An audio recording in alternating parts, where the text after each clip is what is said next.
Bismillah ar-Rahman ar-Rahim. This is one of the nightmares of cases. A 12-year-old child who underwent ablation of AVNRT, and less than a week after ablation, she had a recurrence where she was sent to emergency room and she received isopten. The recurrence was documented as supraventricular tachycardia, narrow complex supraventricular tachycardia.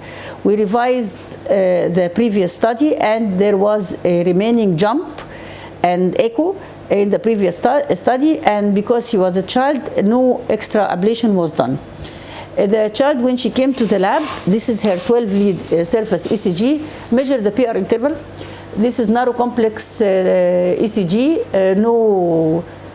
We'll measure the PR interval.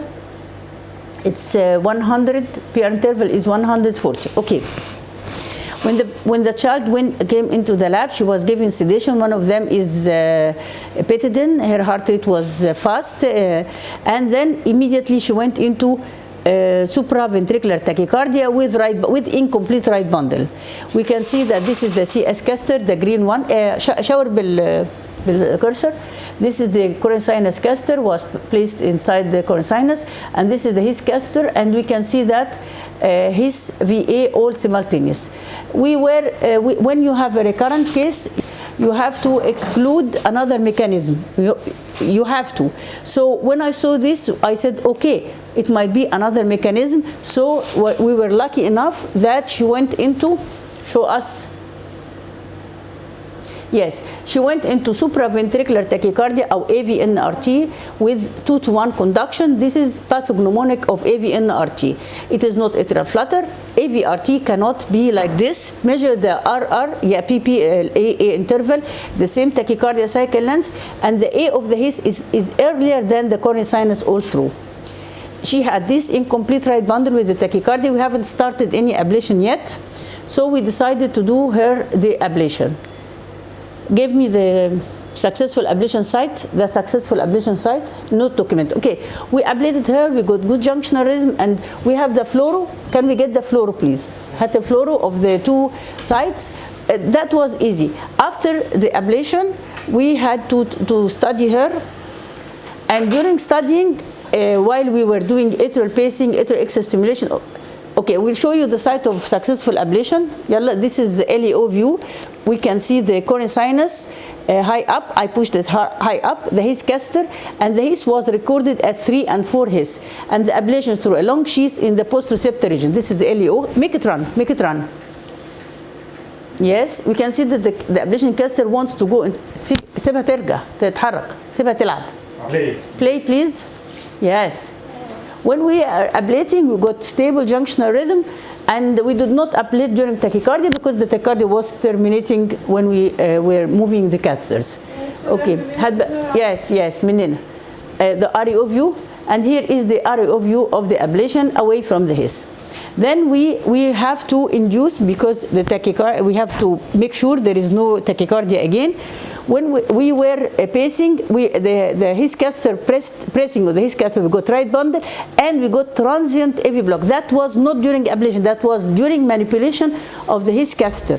During manipulation of the His caster, we got this rhythm, and immediately, this is non-conducted. This is like Winky Bach, AV, A blocked, go again.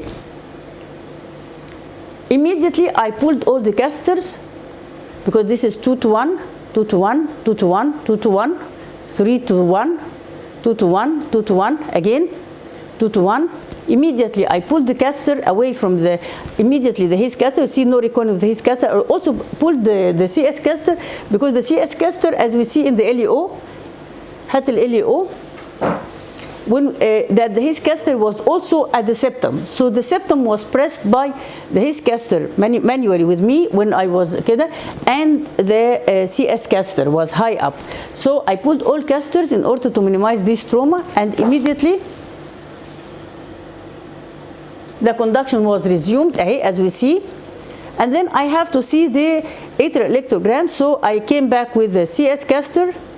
I did not go with the His catheter again. I replaced the CS catheter inside the CS here, as you see, and I noticed that the AV interval is a little bit long. We gave also atropine, we give hydrocortisone because of this trauma. For a child, it's very important to maintain her conduction. And go. And then we wanted to make sure everything is perfect, is back to normal. This is by atrial pacing, and we got 1 conduction till 250 millisecond. We did also, yes, AV, with some prolongation of the AH interval. We can see the recording when I had to go back with the HIS in order to get the AH interval and see. After this, I think we gave atropine. This is why we have sinus tachycardia again. Show me when I placed the CS cast, the ablation into the SVC. Okay, again. Okay, when I was sure that that was traumatic, not induced by ablation, I have to restudy the case. Go. I was sure this was traumatic only. I had to place the HIS caster again back, and I have to get sure that there is no jump, no echo. Here we did the 1-1, and then we did the extra stimulus. There was no jump, tamam. And then I did V pacing by the HIS. I pushed the HIS caster inside the ventricle. Show me the V pacing, please. In order to test for retrograde conduction in presence of sinus tachycardia, you have to look at the sinus node and the activation in the coronary sinus. So I placed the ablation caster, the yellow one, in the high up into the right atrium, high right atrium, and I pushed the HIS caster into the right ventricle to do pacing, to go for pacing. So now listen and watch the difference between the yellow and the green, because if this is stable while V pacing is going on, so there is no retrograde conduction. Go back كده. We're doing V pacing. Go with the base. Go again. كمان. Look here, there is V pacing we are capturing, but still the SA node, which is the yellow caster, is before the green caster, so there is no retrograde conduction. Go again. Faster. No, هنا no capture of ventricle. بس. Go. لا, this is back to sinus. She is faster than you. لا, go كده. Okay, we made sure that there is no retrograde conduction, so this is stoppage of everything. Maybe the edema of the trauma when I was adjusting the HIS caster affected the fast pathway in the anterograde and the retrograde. We are watching the girl for some time. Pace CS 1-2. The coronary sinus is now in the right atrium. I did not want to do any pressure. You can see the fluoro. This is the only caster in the heart, is the green caster, which is the decapolar caster in the right atrium, away from the AV node. Now we can see there is 1-1 conduction, 1-1 conduction. Even the right bundle is going to disappear now. 1-1, 1-1, 1-1, and now Milkibach. How much? 109. Okay, 190, 1-1. This means that the AV node is okay. What we see here, she has sinus tachycardia. Her heart rate is 170 to 180 because of two things: because of the pethidine and because of atropine. دينا بقى لايف اي سي جي دلوقتي من اللايف channel. قالب اي سي جي. Yes, speed 50. This is speed 200. You have to make sure that this is sinus. اهي. Look at the P wave in lead 1, 2, 3 AVF. This is sinus tachycardia, and the right bundle is from the trauma of the HIS caster, as we said. Give me 25 speed. 25. هنا. Yeah. Here. This is why sinus tachycardia in children can be confused by supraventricular tachycardia.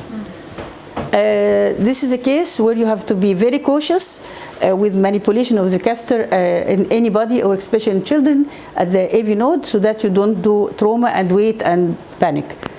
Because it was not the 2-1 and the 3-1 block we saw was not during ablation. We're lucky, and we pushed all the casters, and we gave hydrocortisone also for the edema, and that was we were saved by Allah. Thank you.